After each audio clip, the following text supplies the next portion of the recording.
Imagine a beach, but not as you know it. The blazing sun has vanished, the noisy crowds have dissipated, and the familiar, shimmering blue expanse has been swallowed by an infinite velvety blackness. The waves are now just a rhythmic, whispering presence felt more than seen. But here's the shocking truth. This isn't a scene of emptiness or fear. It's a transformation so profound it feels like stepping into a secret dimension of our own planet. This is the moment the beach reveals its true, hidden magic, not through the sun, but through a constellation of light born from human hands. Tonight, we are not just visiting a shoreline, we are entering a story written in fire and paper. A story called A Beach Illuminated by Lanterns. This phenomenon, where soft, golden light dances on sand and water, is more than just a pretty sight. It's a global whisper of hope, memory, and connection that shatters our everyday perception of what a beach can be. Think about it. We are conditioned to see beaches as daytime spaces for activity, for burning energy under a harsh sun. The night beach, in its natural state, asks for retreat. But a lantern-lit beach defies that. It is an act of gentle reclamation, a declaration that beauty and community don't set with the sun. It creates a sacred circle of visibility in the midst of the vast, unknown dark, tying our human scale to the monumental scales of the ocean and the cosmos. The very first person who ever placed a lantern on a night shore was performing a revolutionary act. They were saying, here, in this specific spot, we will create our own star. We will draw a line against the darkness, not to conquer it, but to converse with it. That single flame, reflected on the wet sand, would have looked like a pathway to another world, and from that ancient primal impulse, 1,000 traditions have bloomed. From the floating krathong lamps of Thailand that carry away grudges and misfortunes, to the solemn, skybound lanterns of festival that represent ascending souls, to the simple string lights of a seaside taverna that promise warmth and fellowship. Each light is a sentence in a long, ongoing conversation between humanity and the edge of the world. The science of why this sight captivates us is as deep as the ocean itself. Our brains are hardwired to seek safety and light, to gather around its source. The gentle, flickering glow of a lantern flame, as opposed to the sterile beam of a flashlight, triggers our most ancient memories of hearth and tribe. It's a fire we can carry, a portable home. On a neurological level, this warm, dancing light lowers cortisol, the stress hormone, and encourages the release of oxytocin, the bonding chemical. So when you stand on that lantern-lit beach, you aren't just having an aesthetic experience, you are undergoing a biological ritual of calm and connection. The light doesn't fight the darkness, it amplifies it, gives it texture and depth, making the night sky above seem richer, the sound of the waves more intimate. This interplay creates a dome of sensory wonder, a natural planetarium where the lanterns below mirror the stars above, and for a moment, you stand perfectly balanced between the two realms of celestial and earthly light. But to truly understand this magic, we must journey to the places where this tradition isn't just an event, but a language, and that journey starts by pressing a button. If your mind is already lighting up with images of these glowing shores, then you are who I'm talking to. Do me and yourself a massive favor, hit that subscribe button and ring the notification bell right now. Because in the next part of this journey, we are traveling across oceans and through time to the very origins of this practice. We will see how different cultures have woven light into their coastal souls, and you will not want to miss a single illuminating detail of that story. This is just the first spark. The full blaze is coming. To trace the lineage of the lantern-lit beach is to follow the migration of human hope across maps. It's a tradition that has sprung up independently, like identical species evolving on separate continents, proving a universal human need to answer the sea's nighttime mystery with light. Let's begin in Southeast Asia, where this practice is etched into the spiritual DNA of coastal communities. In Thailand, the Loy Krathong Festival, which often coincides with the Yipeng Lantern release, transforms every body of water, including beaches, into a shimmering tapestry. The krathong, a small, decorated basket often made from banana leaves and bread, carries a candle, incense, and a coin. Releasing it onto the water at night is an act of letting go, releasing anger, guilt, and negativity to be washed away by the tide. On a beach, this becomes profoundly symbolic. The lanterns, or calm loi, lifted into the sky, carry prayers upwards, while the floating krathong carry away burdens out to sea. The beach becomes a spiritual fulcrum, a point of balance where human troubles are transferred to the elements. The light here is not for partying, it's for purification. The sand underfoot becomes sacred ground, a launch pad for renewal. Now shift westward to the shores of the Mediterranean. Here the light takes on a more social, celebratory tone. Picture a Greek island cove where simple paper lanterns or clusters of bulbs strung between tamarisk trees illuminate tables spilled onto the sand. The light is softer, more constant, designed for conversation and clinking glasses.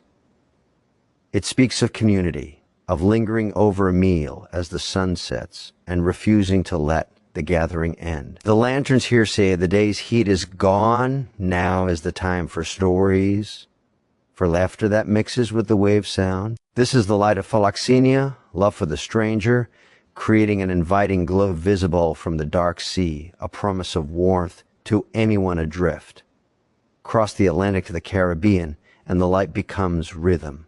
At beach, junk canoe festivals, or full moon parties, lanterns are part of a kinetic, pulsing energy. They are colorful, often handmade, and swing from poles or float above dancing crowds. The light here is dynamic, reflecting the movement of the people. It's less about introspection and more about ecstatic union. The light, the music, the ocean, and the body becoming one pulsating entity. The beach becomes a stage for life itself, illuminated not by spotlights, but by 100 swaying suns. Then, there are the solitary, intimate installations. The artist who lines a deserted cove with candles for a photograph. The grieving family who launches a single lantern for a loved one lost at sea.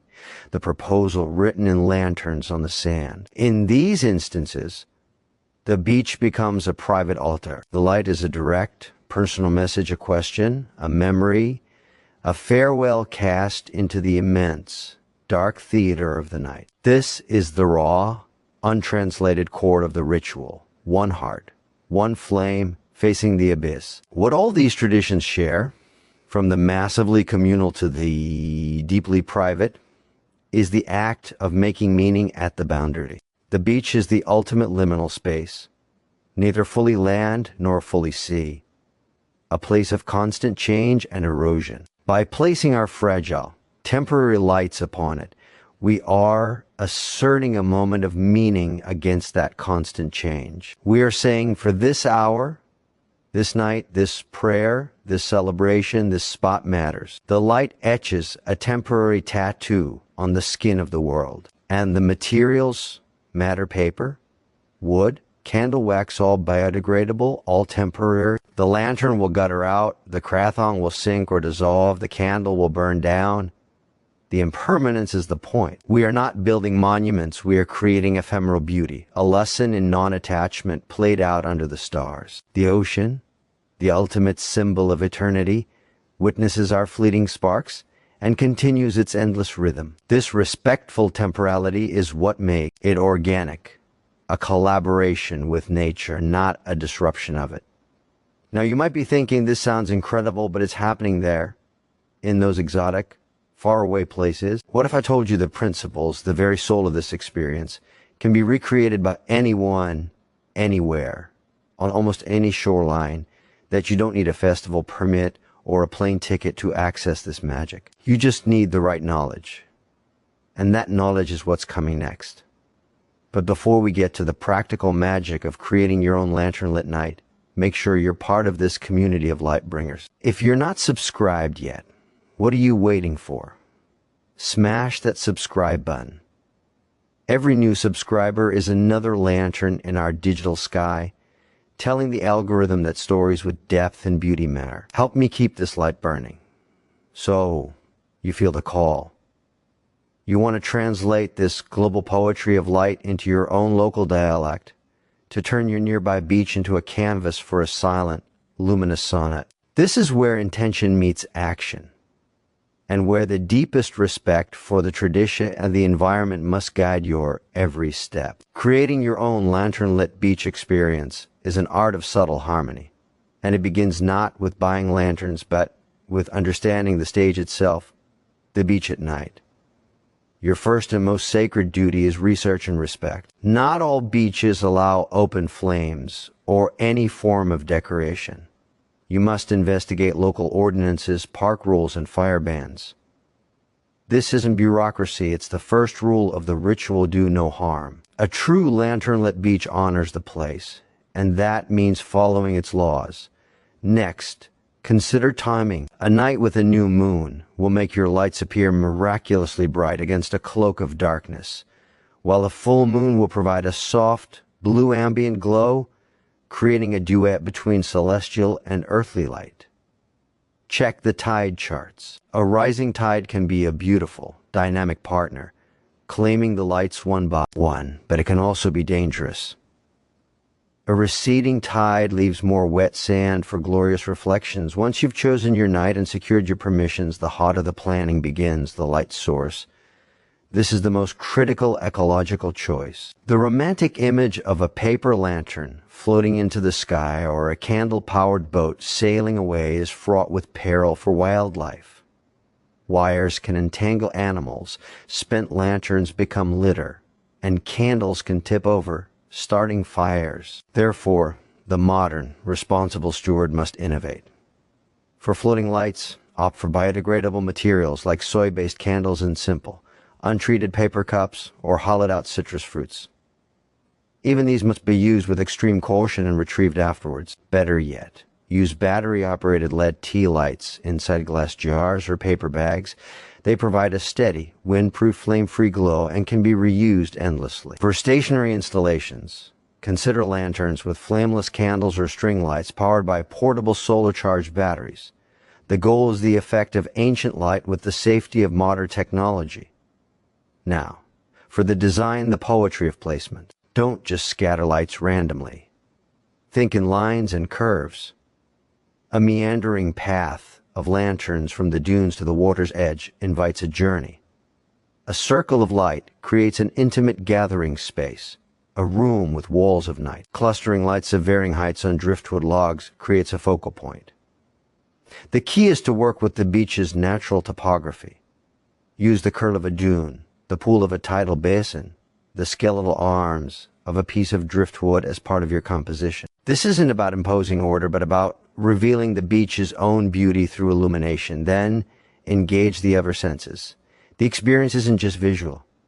Bring a thermos of warm tea or cocoa, a soft blanket to sit on.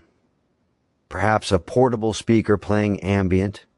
Wordless music at a volume so low it blends with the surf, think cello melodies, soft piano, or simply the natural soundtrack. The light should lead people into a state of quiet presence where they notice the smell of the salt air, the coolness of the sand, the intricate soundscape of waves breaking, retreating, and the tiny clicks of unseen creatures. You are curating an atmosphere of sensory richness where sight is the guide, but not the only participant. Finally, and this is non-negotiable, leave no trace. Your commitment must be to leave the beach more pristine than you found it. Bring bags for all your materials and be prepared to spend your last moment there in the dark, picking up every bit of debris, even if it's not yours. This final act of stewardship completes the ritual. You gave the beach a gift of light, and in return, you give it the gift of cleanliness. It's a closed loop of respect. This careful, thoughtful approach transforms a simple gathering into a profound practice. It moves it from being a mere beach party to being a beach ceremony. You are not just a visitor, you are a temporary custodian of magic, a composer of a one-night-only symphony of luminance. But what if you could amplify that magic If you could understand the profound psychological and even biological changes happening within you and your companions as you sit in that circle of light. What is this experience actually doing to your brain, your soul, your connection? The answer is more powerful than you might think, and it's the key to why this simple act feels so fundamentally important. That revelation is our next destination. And as we dive into the neuroscience and soul science of it all, I need you with me. If you're finding value in this deep dive, show it. Hit that like button. It fuels this channel more than you know. And subscribe if you haven't. The journey is only half lit so far. Let's pause in our circle of light on the sand and look inward. Why does this scene, the soft glow, the rhythmic dark sea, the hushed voices feel so uniquely satisfying, so correct? It's not an accident. It's a complex ballet of neurochemistry, psychology, and ancient human memory playing out under the stars. At its core, a lantern-lit beach is a perfect antidote to the pathologies of modern life. Our world is one of hyper-illumination, cold, blue LED screens, fluorescent lights, the constant glare of information. This light is jarring. It signals alertness. It suppresses melatonin and keeps our nervous systems on a perpetual low-grade alarm. Contrast that with the warm, flickering, orange-hued light of a candle or flame-based lantern. This is firelight, the light that shaped 99% of human history. Our brains are evolutionarily optimized for it. This light doesn't scream. It whispers.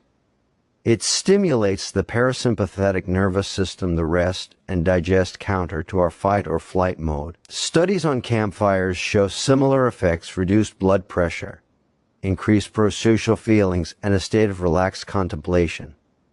The lantern-lit beach is a campfire, amplified and mirrored by the landscape. It's a digital detox performed not by willpower but by environmental engineering. You are literally bathing your brain in the light. It was designed to find peace within. Then, there's the soundscape. The ocean's waves produce a predictable, rhythmic pattern of white noise with a powerful sonic quality known as infrasound frequencies below our conscious hearing. This constant low rumble has been shown to alter brainwave patterns, encouraging states of calm meditation, and even triggering mild trance states. It's a natural, hypnotic drum. When you combine the calming firelight with this auditory massage, you create a potent cocktail for mental quietude. The internal chatter, the to-do lists, the anxieties, the digital echoes begins to recede, replaced by a focus on the present moment, the feel of the sand, the dance of the flame, the cool air on your skin. This is mindfulness achieved not through an app, but through ancestral. Environmental cues. Psychologically, the setting performs another crucial function. It fosters authentic connection. In the semi-darkness, with faces softened by golden light, social barriers lower, the shared, awe-inspiring beauty of the scene creates a common emotional ground. Conversation tends to drift away from gossip or practicalities and toward bigger topics: dreams, memories, philosophical wonderings. The vastness of the ocean and sky puts our petty concerns in perspective, making space for more vulnerable, meaningful exchange. You are not just hanging out, you are part of a modern-day hearth circle where stories are shared not for utility but for bonding. This is where the lantern-lit beach becomes a crucible for community and even personal healing. Furthermore, the experience taps into what psychologists call awe. Awe is that overwhelming feeling of encountering something vast that transcends our current understanding of the world. The night sky, the endless ocean, and even the collective beauty of hundreds of lanterns can trigger this emotion. Awe has measurable benefits. It shrinks the ego, increases generosity, makes us feel more connected to something larger than ourselves, and can literally slow our perception of time, making the experience feel expansive and rich. On a lantern-lit beach, you are bathing in a manufactured yet natural awe. You are participating in the creation of the vast, beautiful thing that then turns around and humbles you. It's a reciprocal, virtuous cycle of creation and wonder. Biologically, we are also engaging our circadian rhythms. The absence of harsh, blue-frequency light after sunset allows our bodies to naturally ramp up melatonin production, priming us for better sleep later. Even if we're not sleeping, our body is entering its natural, nighttime hormonal phase, which is one of repair and restoration. You are giving your biology the correct environmental signals it has been starved of since the invention of the electric bulb. In essence, a night on a lantern-lit beach isn't just a fun activity. It's a holistic, therapeutic session. It's a recalibration of your senses, your social self, and your nervous system. It's a reminder that we are not just brains in jars, but organisms deeply intertwined with specific environmental conditions: fire, water, darkness, community. When we provide those conditions in a harmonious blend, we aren't just having fun, we are coming home to a version of ourselves that feels more integrated, peaceful, and connected. But this story of light has one final, crucial chapter. We've seen the global traditions, learned how to create our own, and understood the profound inner effects. Now we must look to the future. How does this beautiful practice evolve in a world acutely aware of ecological fragility? How do we ensure that our pursuit of beauty doesn't leave a scar on the very landscapes we cherish? The answer lies in the next wave of light and movement that is already beginning. The future of the lantern-lit beach is not less light, but smarter light, not fewer gatherings, but more responsible ones. As our environmental consciousness deepens, the romance of a flickering flame must be tempered with unwavering stewardship. The iconic skybound paper lantern, for all its visual drama, is increasingly recognized a hazard. It can start fires, endanger wildlife, and become litter miles from its launch point. The beautiful krathong, if made from non-biodegradable materials like styrofoam or plastic, becomes a toxic gift to the ocean. This isn't to condemn tradition, but to call for its evolution. The next era of this practice is biomimicry and tech-empowered sustainability.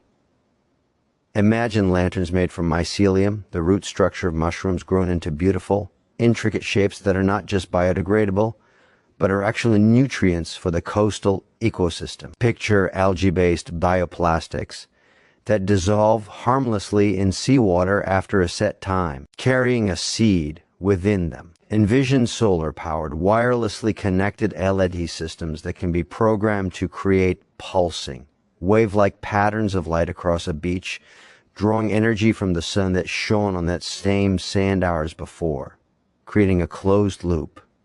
Zero-waste light show. Artists and engineers are already collaborating on these frontiers, creating installations where the light is alive, responsive, and ultimately food for the environment it decorates.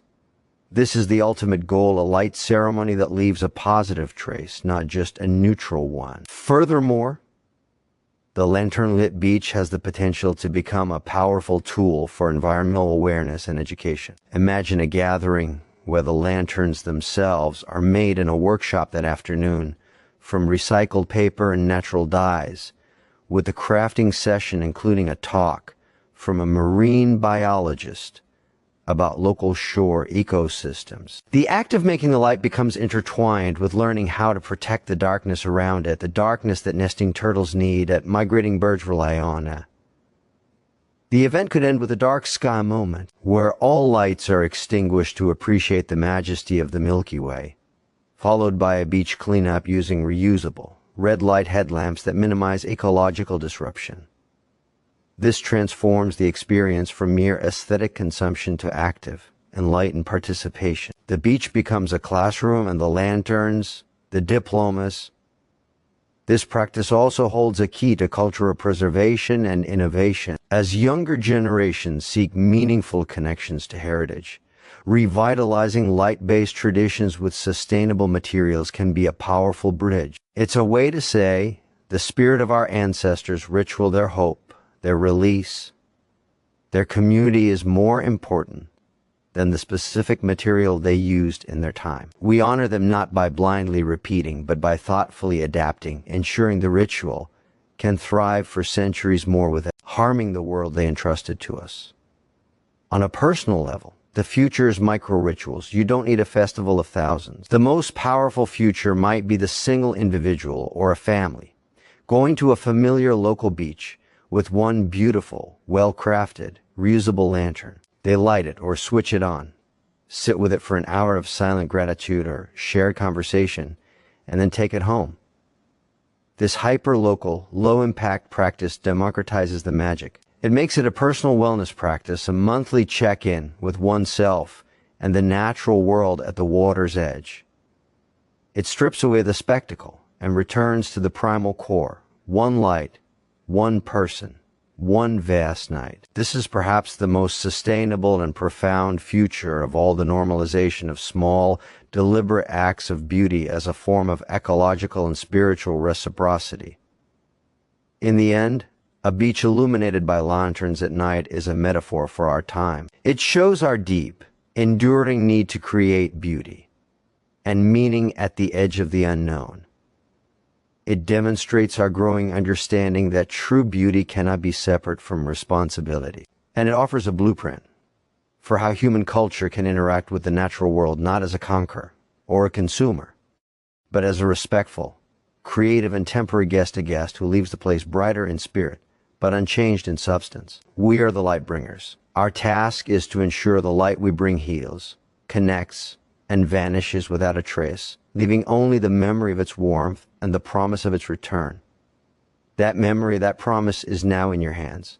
You've journeyed through 5,000 words, exploring every facet of this luminous idea. You felt the call. So here's my final, and most important, challenge to you. Become a light bringer. Don't let this just be a video you watched. Make it a reality. Start small. Research one sustainable lantern option this week. Look up the moon phase and tide charts for your nearest coast. Plan a single, intentional evening for yourself or your loved ones. And when you do, I need to see it. This isn't the end of our conversation, it's the beginning of yours. Share your light with our community. Take a photo, shoot a short, respectful clip, keeping lights low and others' privacy in mind, and post it in the comments below or tag me on social media. Use the hashtag #BeachLightBringer. Let's create a digital gallery of these peaceful, beautiful moments from around the world.